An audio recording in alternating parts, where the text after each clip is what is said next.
자, 이번 시간에는 이제 정부 조직으로 들어가 봅니다. 정부 조직. 우리나라 정부 조직에 대한 얘기도 이제 먼저 나와 있어요.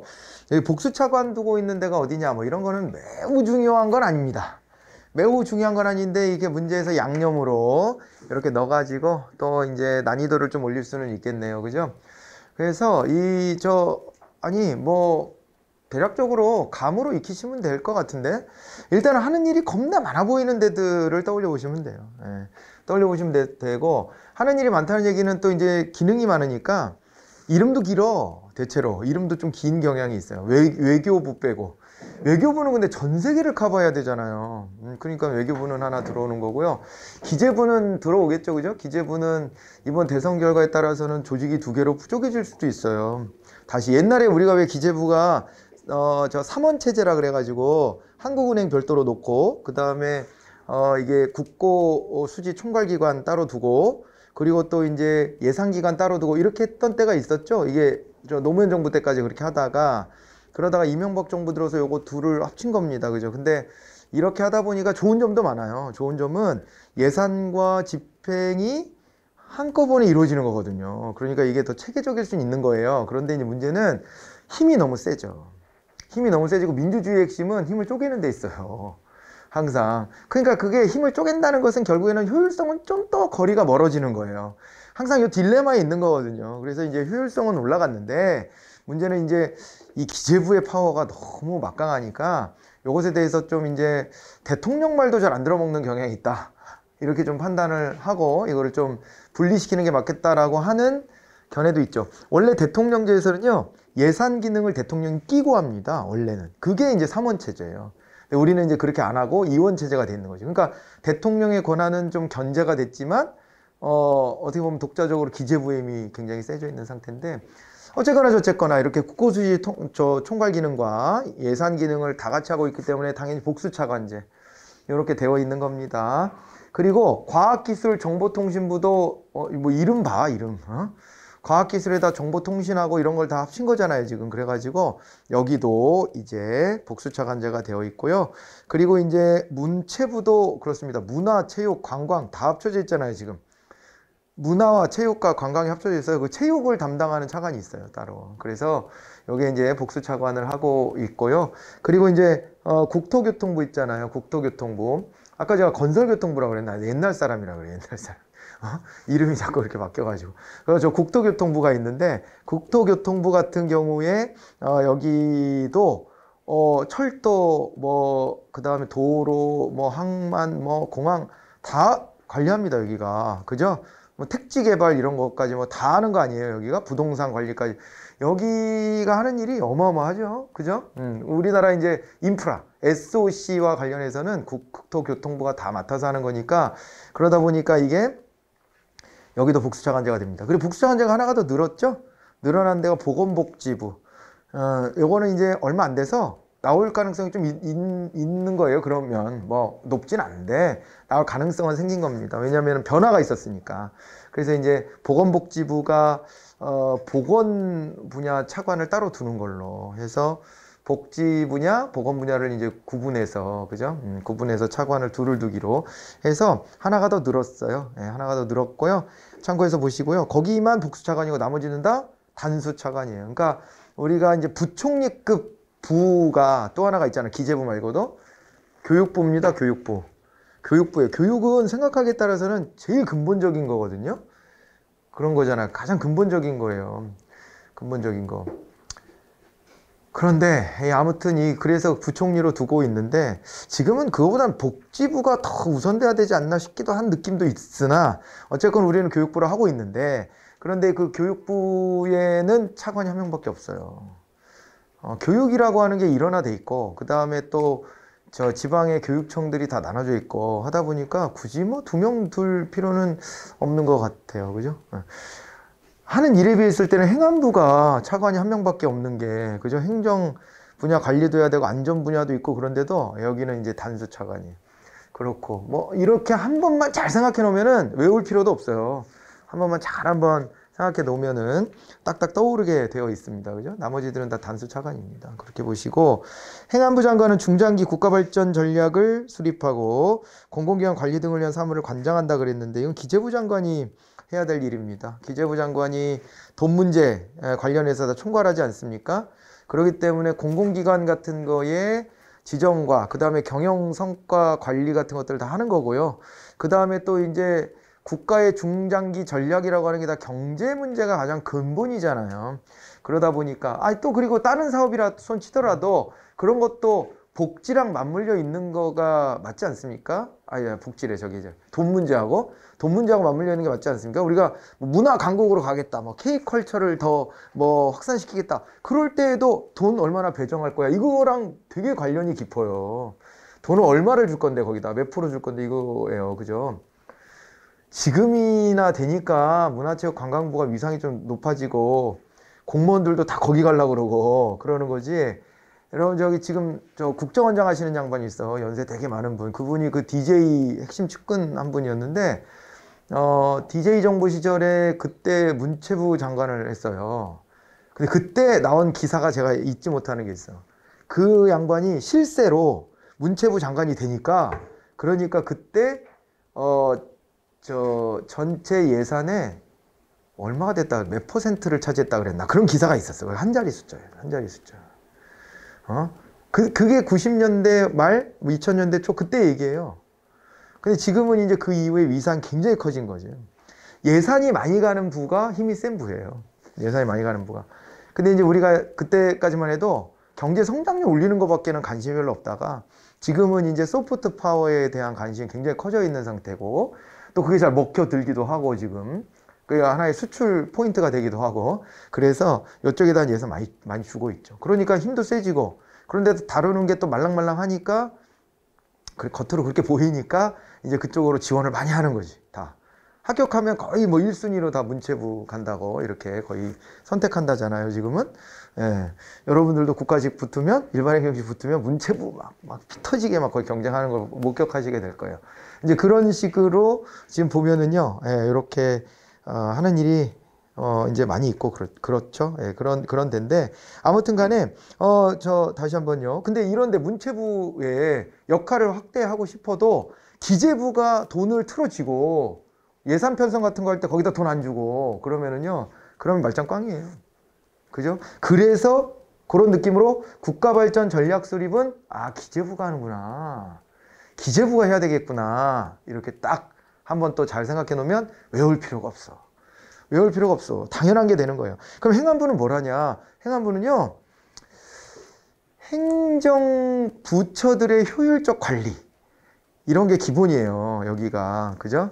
행정서무 보는 데입니다. 행정서무. 원래가. 그래서 다른 부처들을 이제 총괄 운영하는 거에 있어서의 관리를 한다. 이렇게 보시면 돼요. 돈 문제 말고. 그래서 조직 같은 거. 인사도 원래 여기서 했는데 인사혁신처가 생기면 떨어져 나간 것이고요. 그리고 이제 또 하는 게 그러다 보니까 이 조직에 대한 거를 다루다 보니까 지자체에 대한 관리도 여기서 하는 거예요. 지자체에 대한 관리도 여기서 하고 그리고 또 이제 전자정부 이런 거 있잖아요. 그러니까 정부 효율화 이런 것들에 신경을 쓰는 겁니다. 거기다 이제 딱 큰 덩어리로 와서 붙은 게 안전이죠, 안전. 그래서 경찰, 소방 이런 게 다 와서 여기에 붙어 있는 거 아니겠어요, 그죠? 예, 그렇게 붙어 있는 겁니다. 어제 내가 꿈을 꿨는데 불이 난 걸 내가 소화기로 껐거든요. 이거 로또 사는 거예요, 안 사는 거예요? 여기 1층에 가서 하나 살까? 이거 아시는 분 없어? 제가 그런 걸 믿지는 않으나 괜히 불 이런 게 나왔는데 불을 꺼서 나 망하는 거 아니야? 불을 꺼서 불이 돈이라고 옛날에 본 것 같은데 갑자기 그 생각이 나네요. 이 소방과 그 다음에 이 경찰 이런 것들 안전 관련된 거 행안부가 합니다. 대통령은 정부의 수반으로서 법령에 따라 모든 중앙행정기관의 장을 지휘 감독한다 이렇게 되어 있습니다.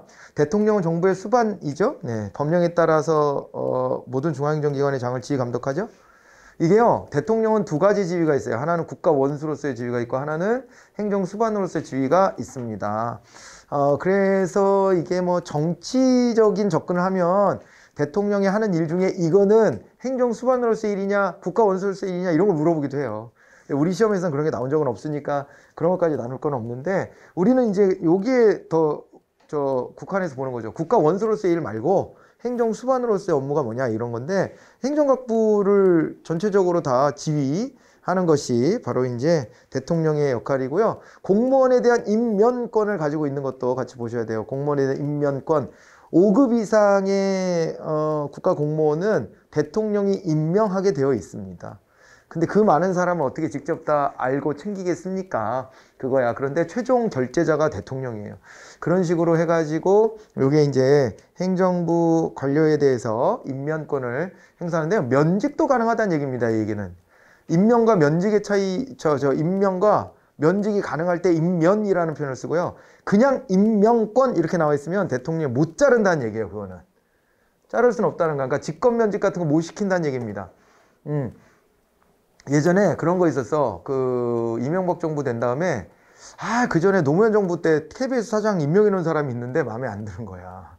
마음에 안 들어. KBS는 항상 정권 바뀔 때마다 그런 이제 소용돌이가 한 번씩 있어요. 근데 마음에 안 들어. 임기는 남아 있고. 그래가지고 내보내고 싶은 거예요. 그래가지고 뭐 배임 혐의를 이제 문제 삼아서 배임한 게 있다. 이래가지고 이제 잘라버리고 그랬거든요. 이사회를 소집해서 잘라버렸어. 근데 그 사람 결국에는 배임이 아니었다고 법원에서 나중에는 판결을 받았어요. 그러긴 했지만 그때는 그거를 이유로 KBS 사장을 잘랐어. 그때 이제 의회에서 격돌하는 거예요. 국회에서. 국회에서 야, 대통령이 KBS 사장에 대한 임명권만 갖고 있지 임면권을 가지고 있는 건 아닌데 왜 면직시키려고 하냐. 이런 주장을 하니까 시키고 싶은 쪽에서는 임명을 한다는 것은 면직도 가능하다는 얘기지 그게 뭔 말이냐 이렇게 맞섰는데 그건 틀린 얘기예요. 그거는 우기는 거야.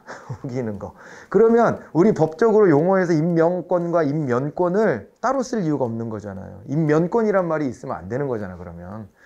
그래서 그건 다른 거예요 원래. 그래서 공무원에 대해서는 대통령이 면직도 할 수 있어요. 그러니까 직권면직을 우린 직업공무원제니까 함부로는 못하지만 면직에 대한 권한을 가지고는 있는 거예요. 그렇게 봐두셔야 됩니다. 그런 게 이제 행정수반으로서의 권한 대표적인 거고요. 또 있지 그거 대통령령 발포권 이런 것도 원래 행정부 안에서 명령을 발표하는 거니까 대통령령 발포권도 행정수반으로서의 권한이다 그렇게 얘기를 해요. 자 그리고요 그 다음에 또 봐볼까요. 중앙행정기관에는 소관사무를 수행하기 위해서 필요한 때는 특히 법률로 정한 경우를 제외하고는 대통령령으로 정하는 바에 따라 지방행정기관을 둘 수 있다 이렇게 되어 있는데 이게 바로 뭐가 되겠습니까? 요게 이제 바로 그 우리 특별지방행정기관 얘기하는 거겠죠. 그죠? 그러니까 지방자치단체가 따로 있지만은 그럼에도 불구하고 중앙행정기관에서 별도로 이제 지방행정을 담당하는 기구를 둘 수 있다 이렇게 되어 있는 겁니다. 그래서 특별지방행정기관으로 이렇게 봐두시면은 되겠네요. 자 이제 그렇게 마무리를 해보고요. 개선과 망료에 대한 얘기로 이제 가보도록 합니다. 자 망료는 개선의 보조 이거 잘 나눠야 됩니다. 그죠? 보좌기관이 맞고 개선이 보조기관이죠. 보조기관, 보좌기관은 다른 거예요. 보좌한다는 표현과 보조한다는 표현은 그렇게 생각해보니까 많이 다른 것 같죠? 안 달라? 다르잖아요. 느낌이 딱 다르잖아요. 보조 떠오르잖아. 좀 뭔가 안 떠올라? 보조는요 그 사람이 하는 일을 나누어 맡는 느낌이잖아요. 보조하는 거니까 뒤에서. 그죠? 근데 보좌는 뭐예요? 그 사람 일 잘하라고 옆에서 거들어주는 느낌이잖아요. 보좌하는 거는. 그렇게 용어적으로 나눠서 보시고 망료는 기관장의 인격적 보완체다 그런 얘기를 하는 겁니다. 보좌하는 거니까요. 그죠? 보좌하는 거니까 옆에서. 그죠? 그런 거고요. 그 다음에 개선은 정책 결정에 있어서 직접적 역할을 한다 그랬는데 이거는 어때요? 개선은 정책 결정에 있어서 직접적 역할을 한다. 그렇죠. 여기는 공식적으로 권한을 나눠 맡고 있어요. 그러니까 뭐 이런 거 있잖아요. 저 사기업체에 가도 뭐 부장 전결 이런 사안들이 있어요. 그러니까 이거는 원래 사장이 다 결제해야 되지만 어떻게 그걸 다 일일이 다 해? 일일이 다 하냐고. 그래갖고 이거를 어떻게 했냐면은 야 이런 정도 선은 부장이 해. 부장이 알아서 해. 내가 맡겨줄게. 이런 식으로 하잖아요. 그런 거랑 똑같은 거죠. 여기도 그런 느낌으로 보시면 돼. 그래서 개선도 어떤 사안들에 따라서는 자기가 결정할 것들이 있는 겁니다.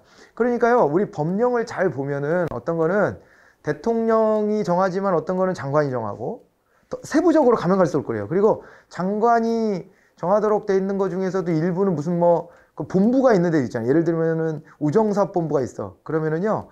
우편과 관련해서 과학기술정보통신부 장관이 웬만한 건 큰 틀은 결정을 해주지만 구체적인 우정사업본부장이 결정하게 돼 있어요. 그리고 또 그 안에서 보면 또 지방우정청장이 결정하게 돼 있는 것도 있어.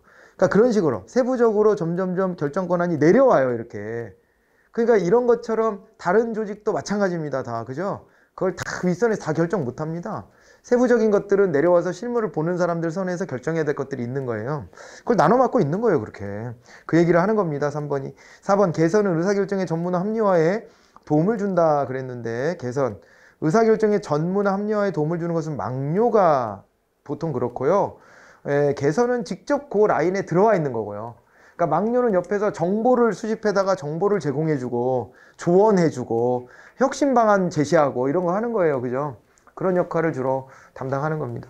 그러다 보니까 폰디라는 학자가 뭐라 그랬었어요. 전체 공무원 조직에서 막료가 차지하는 비중이 높으면 높을수록 행정의 농도가 짙어지는 것이다, 이렇게 얘기했잖아요. 그게 그런 거예요. 이게요, 봐봐요. 이게 대기업들은요, 어떤 사업 하나 할 때 반드시 시장 조사를 해요. 시장 조사를 하고 시장 분석을 하고 트렌드 분석을 해가지고 의사결정에 도움을 주는 조직이 옆에 반드시 있어요. 돈이 많으니까. 막료 조직이 풍부해. 막료 조직이 그런 조사를 해주는 거예요. 그렇죠? 그런데 그렇지 못한 기업들은 어때요? 중소기업은 주먹구구로 하는 거야, 다. 느낌적인 느낌? 야, 앞으로는 이런 시장이 열릴 것 같지 않냐? 이런 거. 야, 여기 요런 게 장사 잘 되는 것 같더라, 내가 보니까. 그렇게 결정하는 거야. 왜? 막료가 없어. 의사결정할 때 그걸 도와줄 조직이 없어. 그거가 다 돈이니까. 그런 것만 전담하게 하는 사람들을 둬야 되는 거예요. 그래서 그건 결단과 용기가 필요해요. 우리나라 같은 분위기에서는 그거 못 늘려. 공무원 조금 늘린다고 그러면 난리잖아, 난리. 내 돈으로 혈세로 뭐 맨날 그놈의 피는 어디서 그렇게 솟아나는 거야, 도대체. 맨날 혈세를 해. 그래가지고 그러면서 공무원 늘린다고 그 난리를 칩니다, 난리를. 그래서 필요 인원도 다 못 채우고 있잖아요. 그래서 이런 게 시험에 나온 적이 있어요. 우리나라 차관보 같은 자리 있잖아요. 그게 막료거든요. 근데 차관보가 개선의 역할을 나눠 맡는다는 거예요, 통상. 인력이 부족하니까 그 일을 나눠 맡을 사람으로 그냥 쓰는 거야, 땡겨다 쓰는 거야. 막료의 기능을 못 맡기고. 이러면 발전이 없어요. 그래서 우리가 중소기업 수준에 머무를 것이냐 대기업으로 갈 것이냐 생각을 해봐야 돼. 대기업 같은 데는 다 자기네 연구소 두고 그렇게 하잖아요. 경제연구소도 두고 자료조사해 주는 데 많아요. 그렇게 이제 빵빵하게 가는 이유가 거기에 있는 겁니다. 자, 이제 아무튼 그런 느낌으로 요거를 보시면 됩니다. 그래서 이 개선이 아니고 이 막료구나, 이렇게 생각하고 4번을 접근하시면 돼. 자, 합의제 행정기관으로 빨리 갑니다. 또 이제 위원회 제도예요. 298번으로 볼까요? 위원회 제도인데, 위원회 제도의 장단점 같은 것도 이제 시험에 나옵니다. 위원회 제도는요, 제가 그 얘기 했었죠. 예전에 유력 대통령 후보로 거론까지 되다가 본인이 이제 드롭하신 분이 한 분 있어요. 유명한 행정관료 출신의. 지금도 살아계세요. 살아계시고, 행정의 달인이라고 불렸던 분입니다. 국무총리를 2번 했고, 정권 다른 때 국무총리 2번, 그 전에 장관급을 40대 초반부터 해가지고 계속 장관을 계속 옮겨다니면서 하고, 직업이 장관이라고 불렸던 분이에요. 행정의 달인. 그런데 막상 내부 조직에 가서 얘기를 들어보면 저 양반이 저렇게 생존할 수 있었던 근거가 있다. 그러면서 하는 게, 중요한 결정을 자기가 절대 하지 않는다. 중요한 결정하면 책임져야 되니까. 책임질 일을 하지 않는 경향이 있고, 그리고 위원회를 만드는 걸 되게 선호한다. 이런 얘기가 있더라고요. 그래서 그 전에 들은 얘기라 그 누구라고 제가 특정은 해서 말씀 못 드리겠습니다만은, 아무튼 이제 그런 평가가 내부에서는 또 있는 거예요. 바깥에서 볼 때는 저분은 크게 잘못하는 거 없이 원만하게 다 조직을 잘 이끌고 간다 하는 건데, 내부에서 봤을 때는 그런 평가예요. 자기가 총대 메고 하는 게 없다는 거예요. 근데 또 그게 어떻게 보면 정치적으로 능력이 있는 거라고도 할 수 있는 겁니다, 반대로 보면. 근데 내부 조직 구성원들은 답답한 게 있겠지. 저 사람한테 결제 올리면 한 3달이 지나도 결제 안 내려온다는 거야. 이게 사인을 안 하고 이만큼 쌓여 있다는 거예요. 그런 얘기를 하는데, 이게 관료 입장에서는요, 이럴 때도 합의제 조직을 이용하는 겁니다. 위원회, 그죠? 위원회. 그렇게도 이용하고요. 그리고 노무현 정부 때 위원회가 엄청 늘어났거든요. 그래서 야당에서 당시에는 뭐 위원회 공화국이냐, 이런 식으로 막 이제 비판도 했는데요. 그때 위원회 늘린 취지는, 그거는 정권 차원에서 늘린 것은, 그거는 방금 전에 말했던 그런 이유는 아니겠죠. 그건 관료의 입장에서 자기가 결정하는 게 이게 여러 위험 부담 리스크가 있으니까 위원회를 꾸려서 골로 넘기는 거고, 그런 거 말고도 노무현 정부 때는 이게 민주적인 대외적 민주성을 확보하는 수단이라고 판단해서 위원회를 많이 늘리는 거예요. 근데 이제 그걸 비판하는 사람들 입장에서 보면은, 야, 저기에 뭔가 한 자리씩 다 주려고 저러는 거 아니야? 뭐 이렇게, 그죠? 이제 비판할 수도 있겠죠. 그런데 아무튼 위원회 제도가 요게 한편으로 보면은 대외적 민주성을 확보하는 데 도움이 될 수 있다 라고 하는 거, 그죠? 이런 점에서도 장점은 있는데요. 방금 전에 지적했던 것처럼 단점은 뭐냐면은요, 돈이 많이 깨져요. 사람들한테 자리를 만들어서 주는 거잖아요. 그러니까 돈이 들어요. 그리고 여러 사람이 모여서 결정하다 보니까는 책임 소재가 나중에 가서는 이렇게 확 퍼지는 듯한 느낌이죠. 누군가 한 사람이 내가 총대맥 할게 느낌이 없어, 이거는. 그런 게 있고, 그 다음에 또 하나의 단점은 시간도 많이 듭니다. 시간도 많이 들고요. 또 다른 단점은 보안 유지돼야 될 사안도 많은데 보안이 유지가 잘 안 돼요. 보안이 유지가 안 되면요, 여론 때문에 희한한 방향으로 가는 경향이 있어요. 그죠? 여론 때문에 희한한 방향으로 가는 경향이 있다. 그런 게 있는데, 이를테면은요, 이런 때 선거 기간 다가오면은요, 각 진영에서 내세우는 공약을 보면 저게 돼? 싶은 게 많아. 이것도 해주고 저것도 해주고 다 해준다 그래.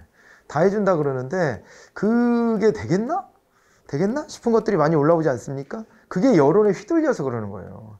하고 싶은 말이 있을 겁니다, 분명히. 자기의 철학도 있고. 그런데 이게 민주주의의 함정은 각자가 자기의 이해를 다 표출하게 돼 있고 그거에 맞는 사람을 뽑아줄 수 있는 힘을 가지고 있기 때문에 일반 국민들이 거기 어느 한 계층도 소외되지 않도록 다 들어주겠다고 하는 거거든요, 이게. 그리고 실제로 그렇게 노력해야 되는 건 맞아요. 근데 노력해 보겠습니다가 아니라 하겠습니다 이렇게 가는 순간은 이게 일부 뻥이 될 수밖에 없는 그런 구조적인 한계가 있죠. 이 얘기를 하는 이유는요, 이것 때문이에요. 자, 봐봐요. 위원회가 결정하는 사안 중에는 이해관계가 첨예하게 대립된 것들이 많이 있을 거예요. 그런데 그게 사전에 막 이렇게 회의가 진행되고 있어요, 이런 게 막 이렇게 유출돼. 그러면은요, 그 안에서 여론이 막 들끓어. 그러다 보면요, 제대로 된 결정을 못 내립니다. 진짜 국익을 위해서, 전체 이익을 위해서 결정을 내려야 되는데 그렇게 못하고 여론에 휘둘리는 경향이 생길 가능성이 굉장히 높아요. 그래서 이게 보안이 유지돼야 될 사안들도 많이 있는 겁니다. 보안이 유지되고 심사숙고해서 결정한 다음에 그 뒤에 닥쳐올 파고까지 예측해서 그 뒤에 닥쳐오는 파고는 스스로 감당해야 되는 거거든요. 그래야지 이게 국가적인 차원에서 이익이 되는데 그러지 못하고 이 보안 유지가 안 되는 경우가 많아요. 입이 많으니까. 입이 많고 거기에는 입장이 다른 사람들이 막 모여있으니까 일부러도 흘리는 거죠. 일부러도 자기네 입장이 좀 불리하게 돌아가는 것 같으면 일부러 여론에 직결을 시키려고 그걸 흘리기도 하고 그러는 거예요. 그런 단점들이 분명히 존재합니다. 한번 볼까요? 계층제 경직성을 완화하는 건 장점이에요, 분명히. 그리고 민주적 성격, 아까 대외적 민주성을 확보할 수 있다는 장점이 있다고 말씀드렸습니다. 그리고 신중하고 공정한 결정을 내릴 수 있죠. 근데 결정의 변동성이 높다. 이건 틀려요. 신중하게 결정을 내리고 그런 만큼 정권이 바뀐다 손 치더라도 요것의 결정은 유지되는 경향이 있죠. 왜냐하면 여기에는 각계각층의 전문가들이 모여서 결정한다. 이걸 전제하기 때문에 정권이 바뀌었다고 이게 입장이 훅 뒤집어질 것 같지는 않아요. 그죠? 네, 뒤집어질 것 같진 않습니다. 그런데 위원회 제도가 아닌 것들은 아무래도 어때요? 예, 그런 결정들은 장관 바뀌면 바뀌는 거예요. 그러니까 그 밑에 관료들이 저 사람 곧 갈 것 같은데 싶으면 장관이 막 뭐라고 지랄지랄하고 뭐 이거 빨리빨리 하라고 그래도 알겠습니다. 겉으로만 그러고 뒤에서는 누구적거리고 저 곧 갈 사람이야. 이렇게 하면서 하는 거예요. 왜냐하면 다른 장관이면 그 장관은 방향성이 아예 다를 수도 있거든. 그럼 이거를 추진하고 있다 괜히 내가 총대고 열심히 하다가 장관 바뀌면 나 미운 털 박혀요. 야, 이거 누가 이렇게 한 거야? 이렇게 하면은 그 결국에는 아니 잘린 장관이야 뭐 책임질 게 뭐 있어. 결국에는 정치적 책임만 지는 거지. 그러니까 그 안에서는 불이익은 자기가 당할 수도 있잖아요. 그러니까 거기에서 말을 안 들어먹고 느슨하게 하고 이런 경우가 생기는 거거든요. 그게 이제 단점이라면 위원회에서 결정한 것은 그렇게 순식간에 뒤집어지기는 어려워요. 왜냐하면 또 위원회 열어야죠. 위원회 논의해야죠. 위원들이 또 이제 바뀌는 것도 한꺼번에 이 사람이 싹 바뀌는 게 아니야. 한 명씩 임기가 끝나면 바뀔 텐데 그거 언제 기다렸다 언제 그렇게 바뀌어요? 이게 바뀌는 속도가 훨씬 늦은 거예요. 됐죠? 그리고 또 그 다음에 결정 과정이 비능률적이다. 비능률적이에요. 네. 비능률적이고 소수 유력 인사의 전제와 이거는 좀 잘 보셔야 되는데 이게 무슨 말이냐? 아니 이게 위원회로 가면서 장관이나 이런 사람이 전제화를 막는 거잖아요. 오히려. 근데 또 이런 말을 해. 이건 또 뭐냐? 이거는요, 또 위원회 운영해 보니까 현실적으로는 그 안에서도 입심 센 사람이 있어. 입심 세고 뭔가 여기 분위기를 막 리드하는 사람이 있어. 그러면은 그 사람 얘기에 그런가? 이렇게 따라가는 거예요. 잠깐 다른 얘기지만 비슷한 맥락이 있어요. 여러분 이 배심원제도 있죠. 배심원제도. 저 재판할 때 배심원 있죠. 그게 이제 위원회제 비슷하게 하는 거잖아요. 배심원제도가. 어쩔 때 보면 요즘에는 모르겠어요. 예전부터 같이 고민했던 저 시민으로서 그냥 고민했던 주제인데 미국의 이 배심제도가 되게 원시적이지 않나? 전문성이 떨어지고 그런 생각도 많이 했었는데 요즘에 돌이켜보니까 우리나라의 그 사법에 존재하는 저 사람들이 지나친 엘리트 의식에 빠져 있어. 선민의식. 지들이 다 오라. 공부 좀 잘했다고 이 새끼들이 어디 기고만장해가지고 세상 이치를 다 아는 사람이 어디 있어? 다 겸손해야 되고 자기가 모르는 분야에 대해서 해야 되고 그 판사의 양심이나 이런 거 잘 따라야 되는데 자기 기득권하고 많이 연결돼 있는 느낌도 많이 받아요. 때로는 그런 거 보면 차라리 그럼 국민들이 배심원 제도로 가면 어떨까 싶은 생각 들더라고. 그래서 이제 이런 요구들이 있어가지고 실제로 이게 2008년부터 우리가 배심원 제도를 하고 있거든요. 벌써 한 15년 됐습니다. 근데 이게 이제 배심원 제도를 할 때 국민 누구나 20세 이상 국민 중에 그걸 꾸려요. 근데 안 되는 사람들이 있어요. 누군지 알아요? 안 되는 사람들이요. 법조인 안 됩니다. 배심원으로 못 들어가요. 그러니까 변호사 이런 사람 못 들어가. 그리고 경찰, 군인 이런 사람도 안 되고 다 안 돼. 안 되는데 일단은 딴 거보다도 법조인이 못 들어가는 이유가 뭘 것 같아요?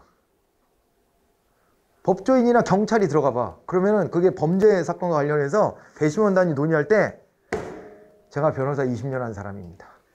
이 말하면서 주장하면 단 사람이 반박을 못 합니다. 반박할 수 있겠어요? 거기에?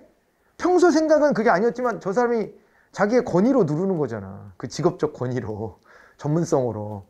그럼 내가 뭘 하면 지가 이기고 싶으면은 나는 모르는 뭐 법률 용어를 막 쏟아내면서 얘기할 거야, 아마. 그럼 사람들 앞에 개쪽만 당하는 거야, 나는. 무식한 놈이 괜히 댐비다가 저렇게 됐다, 이렇게. 그러니까 말을 못하게 되잖아요. 입을 닫게 되잖아요. 그렇게 되는 게 문제인 거예요.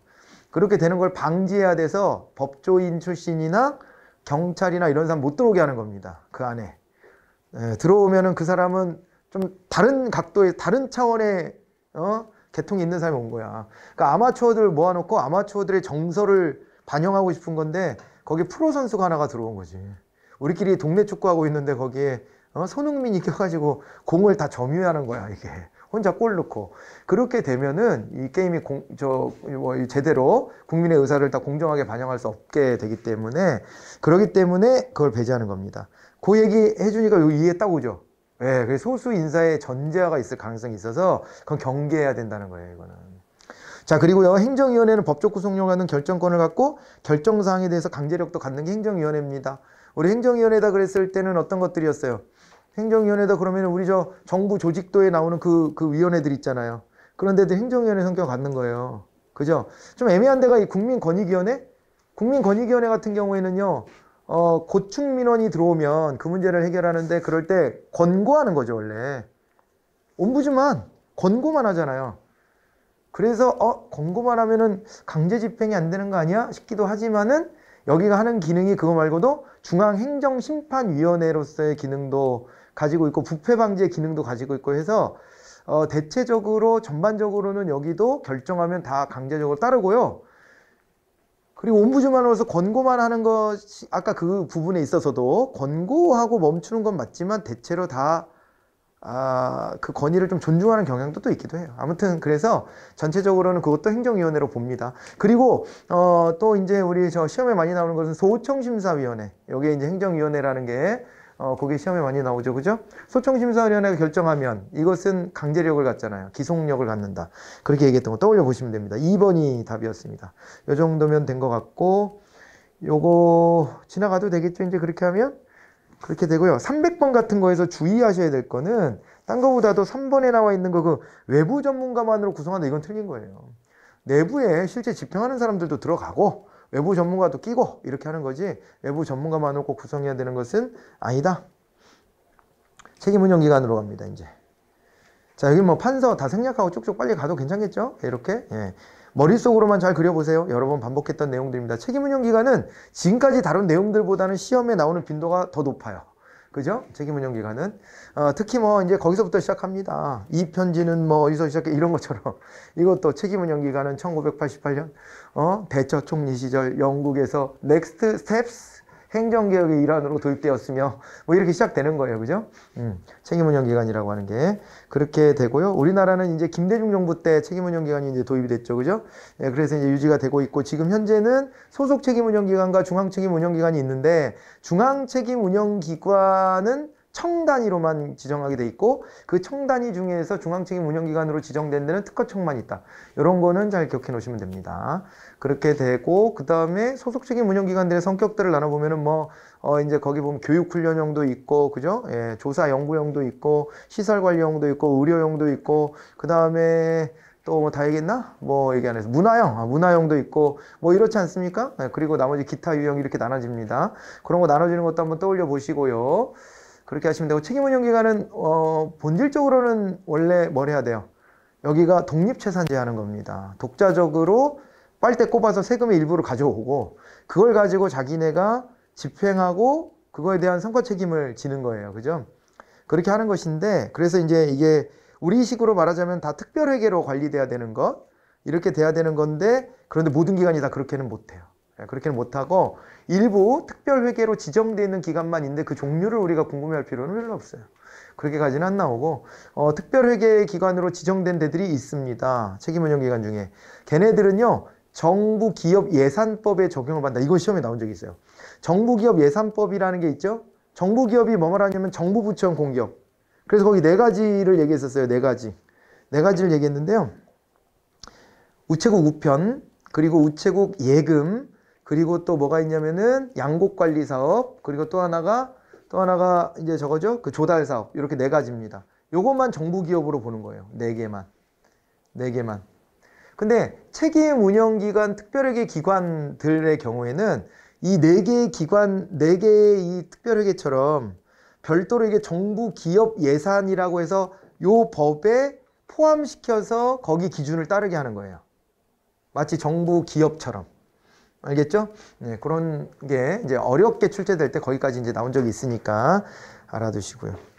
하나 더 참고로 말씀드리면 우체국이 하는 일은요, 우편 사업이 있고요, 예금이 있고 보험이 있어요. 우체국 보험 같은 거 가입해 보신 적 있어요? 없어? 우체국 상품이 꽤 괜찮은데, 근데 우리가 보통 이게 그거예요. 사기업하고 이게 경영과 행정의 차이에서, 행정은요, 홍보력이 약합니다.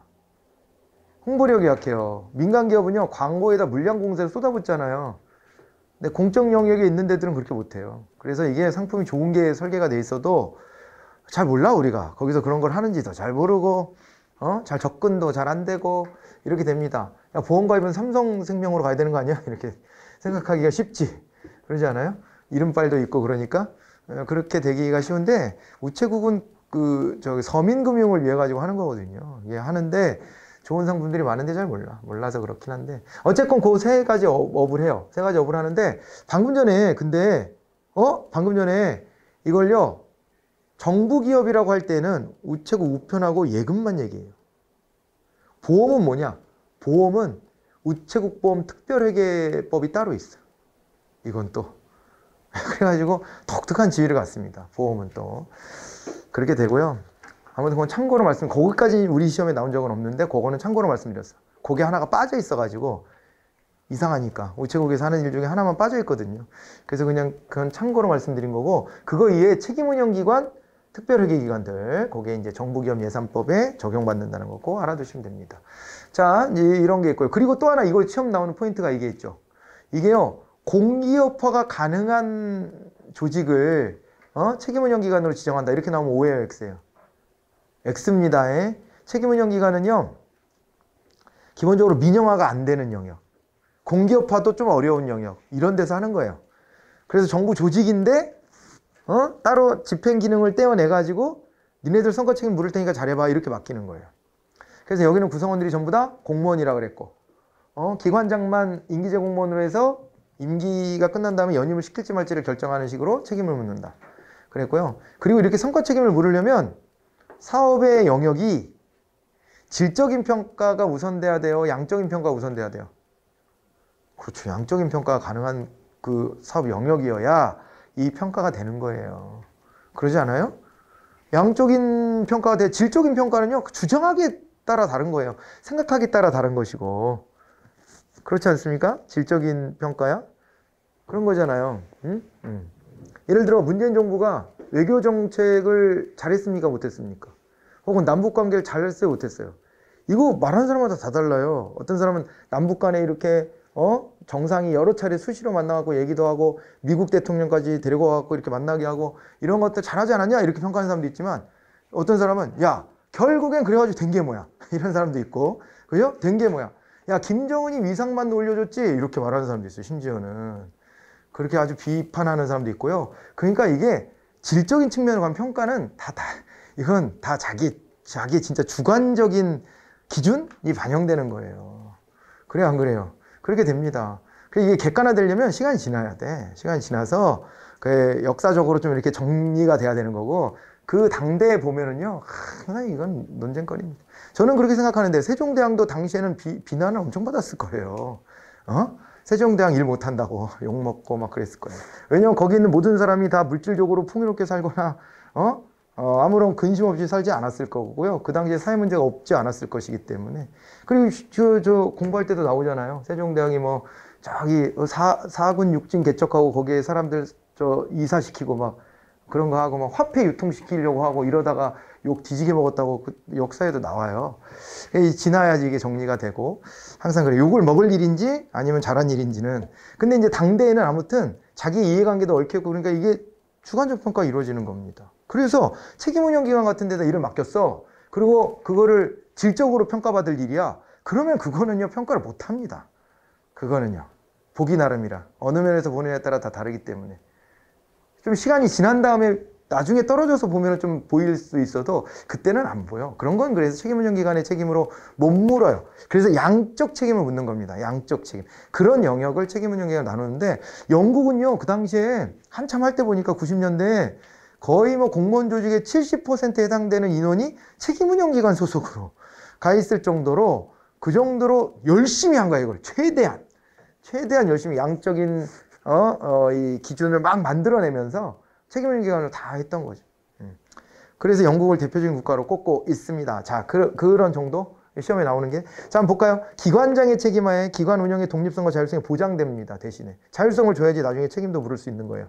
예산에 있어서 책임운영기관 특별회계를 채택하고 그리고 정부기업 예산법에 적용을 받게끔 합니다. 이건 우리나라 얘기긴 한데 이런 내용이 들어와 있고 기관 운영에 있어서 탄력적 회계 운영 시스템의 개선 등을 통해 결과보다 과정 중심의 행정을 추구한다 그랬습니다. 결과보다 과정 중심일까요? 분명히 결과 책임을 묻는 거잖아요. 성과 책임이니까. 성과가 뭐죠? 성과란 용어를 이렇게 보시면 돼. 인풋, 이게 뭐야? 투입. 아웃풋은요? 산출. 아웃컴은? 결과. 같은 말로 성과. 결과, 성과. 요거야. 아웃컴. 됐어요? 그거를 성과라고 하는 겁니다. 성과라고. 그렇기 때문에 요게 있잖아요. 예, 그렇게 되기 때문에 과정이 아니라 말 그대로 결과예요. 결과 책임을 묻는 거야. 결과, 아웃컴, 결과 내지 성과라고 부르는 겁니다. 이게. 이해되죠?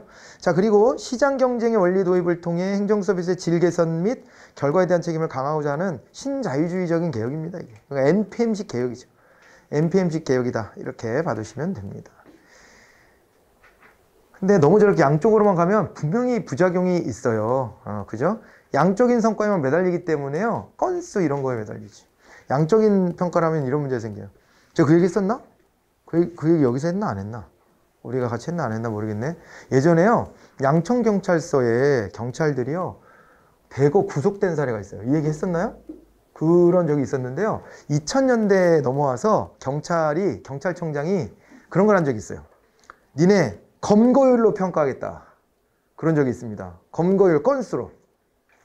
그러자 그 경쟁이 막 붙는 거예요. 경쟁이 붙어서 나중에 그게 이제 언론에 터져가지고 거기에 이제 경찰들이 막 대거 구속된 건데 양천경찰서에 있는 경찰들이요 이 건수를 올리려고 의심 가는 사람을 막 다 잡아다가 고문으로 한 거예요. 그 안에서.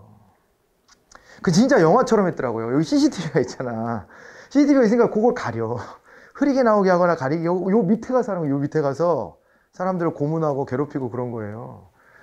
그래가지고 그 억울하게 끌려갔던 사람들이 언론에 막 이제 얘기하기 시작하고 이러면서 그러면서 그게 밝혀져가지고 여러 명이 한꺼번에 다 구속이 됐습니다. 그런 일이 한 15년 전 좀 더 됐나? 15년 전쯤 그래요. 그러니까 이게요, 양적인 평가만으로 매달리면 이런 부작용이 생기는 거예요. 그래서 거기가 성과를 많이 올렸대요. 근데 억울하게 내가 고통스러워서 했다고 한 사람도 생기고 이제, 그죠? 그리고 고문은 이게 헌법적 사항입니다. 고문 금지는. 그런 짓을 막 하잖아요. 공권력이, 그죠? 절대 해서는 안 되는 국가 폭력이 벌어진 겁니다. 자행된 겁니다. 그러니까 그걸 의도하고 경찰청장이 니네 검거 건수로 평가할 거야 이렇게 한 건 아니겠지만, 평가 방식을 그렇게 하면 인센티브가 그렇게 작동하면 사람들은 거기에 맞춰서 행동하게 돼 있어요.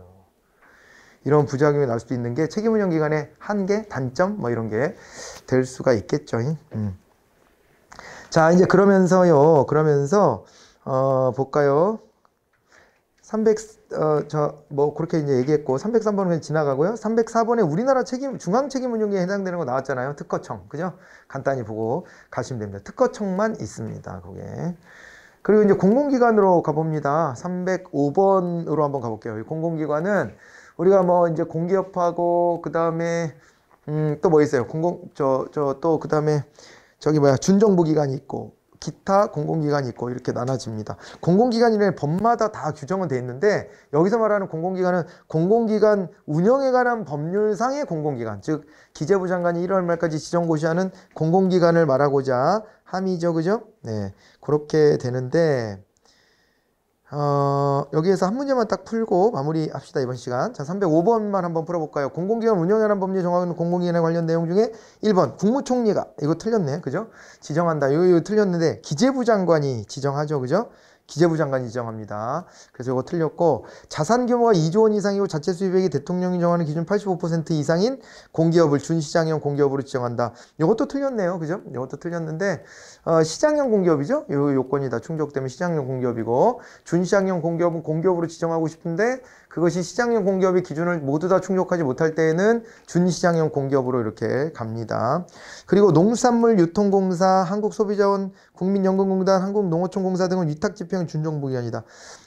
불순물이 하나 껴있는 것 같죠? 예, 국민연금이 위탁집행은 아니죠. 이건 위탁집행이 아니라 기금관리잖아요. 말 그대로 기금 아닙니까? 우리는 기금식으로 운영하지 않아요? 연금을? 그래서 맨날 고갈이 되네 마네 그런 얘기를 하는 거예요. 몇 년이 되면 고갈이 되네. 지금의 인구 추세를 반영하면 고갈이 되죠. 그렇게 되고, 그래서 요거는 바꿔야 되는 게 분명히 맞아요. 바꿔야 되는 게 맞는데 이게 고양이 목에 방울 달기입니다, 거의. 그래서 정치권이 잘 못해요. 이거를 잘 못하는데, 언제 한번 성공했냐면은 박근혜 정부 시절에 한번 성공을 했습니다. 예, 그래서 그때는 저기 듣구나. 그때는 공무원연금을 개선했고, 노무현 정부 때 한번 건드렸던 걸로 기억이 나는데요. 그때 국민연금 한번 건드렸던 기억이 있어요. 그래서 이게 건드리기가 쉽지가 않고요. 굉장한 용기를 내야 돼요. 왜냐면 국정 운영에 동력이 확 사라질 수도 있어. 뭐 하나가 불만이 되면은요, 나머지 것들도 다 묻혀요. 나머지 것도 다 묻힙니다. 그죠? 부동산 이슈가 나머지 이슈를 다 묻는 현상을 지금 보고 있는 것처럼, 나머지 이슈에 잘했다 못했다 다 사라져. 그걸로 끝나. 내 연금은 내 노후잖아요. 내 노후인데 그걸 건드려? 건드리면 뻔하거든. 더 내고 덜 받아라. 이렇게 가요. 왜냐면 내가 오래 살거든. 옛날보다. 기대수명이 계속 늘어나니까. 그래서 사실 장기적으로 보면 내가 계속 다 받는 건데도 그렇게 생각 안 합니다. 다달이 받는 돈이 얼마야 이렇게만 생각하기 때문에 그 불만이 굉장히 있어요. 지금 더 내라 그러거든요. 그럼 내 생활비가 또 쪼들려. 그런 것들 때문에 월급에서 원천적으로 그거를 징수하고 내 월급이 나오니까 그거에 대한 불만들이 있겠죠. 기업도 불만이 있습니다. 기업도 그만큼을 같이 묻어줘야 되거든. 이런 것들 때문에 이 불만들이 많이 쌓일 수 있어서 못 건드리는 것 뿐이고, 지금 건드려야 되고요. 대신에 길게 받는 거니까 대신에 또 일찍 죽으면 안 돼. 그치, 되게 억울한 거고요. 길게 오래. 대부분의 사람들은 그렇게 살 거기 때문에 그거에 대해서 이제 대비를 해야 되는 건데도 못 건드려. 아무튼 뭐 그런 면이 있습니다. 근데 이게 다 기금으로 운영돼서 그러는 거예요. 기금으로 안 쌓아놨으면 이런 논쟁도 좀 덜해요. 왜냐면 돈 쌓아둔 게 점점 줄어드네, 내 돈 막 이렇게 안 하거든. 안 쌓아놨으면. 안 쌓아놓고 하는 나라가 되게 많습니다. 근데 우리나라는 쌓아놓고 하는 방식이에요. 그래갖고 세계 3대 연기금의 하나로 우리나라 국민연금이 들어와. 그러니까 이 정도 돈을 쌓아놓고 있는 이런 기금이 세계적으로도 드물어요. 엄청난 액수를 쌓아놓고 그거 갖고 뭐예요? 주식 넣었다 뺐다 넣었다 뺐다 하고 스튜어드십이라 그래갖고 요즘에는 뭐도 하냐면 대기업이 경영 소유주가 장난칠 때 내가 주식을 보유하고 있으면 국민연금도 의결권을 갖잖아요. 거기에서 그거 안 돼 막 반대도 하고 이런 것도 막 해요 요즘에는. 그렇게 하긴 하는데 아무튼 간에 아주 독특한 지위고요. 국민연금은 우리나라는 이렇게 기금제이기 때문에 어쨌거나 요게 기금 관리형이다. 요렇게 해서 이것도 이해하시라고 이렇게 한번 딱 들어놓으면 또 헷갈릴 일이 없을 겁니다. 자, 그렇게 해서 빼서 보셔야 되고 나머지는 준정부 위탁집행은 준정부기관이 맞습니다. 그리고 공공기관의 임원으로 기관장을 포함한 이사와 감사를 두는데 기관장 임기는 3년 그리고 이사와 감사 임기는 2년으로 한다. 예, 이렇게 되어 있어서 요게 맞는 겁니다. 요걸 하나 기억을 해서 이 법에 나와 있는 그대로라서요. 3년, 2년 이 규정을 알아두시면 되겠습니다. 여기까지 하고 잠깐 쉬었다가 우리 조직관리론 들어가 보도록 하겠습니다. 수고하셨습니다.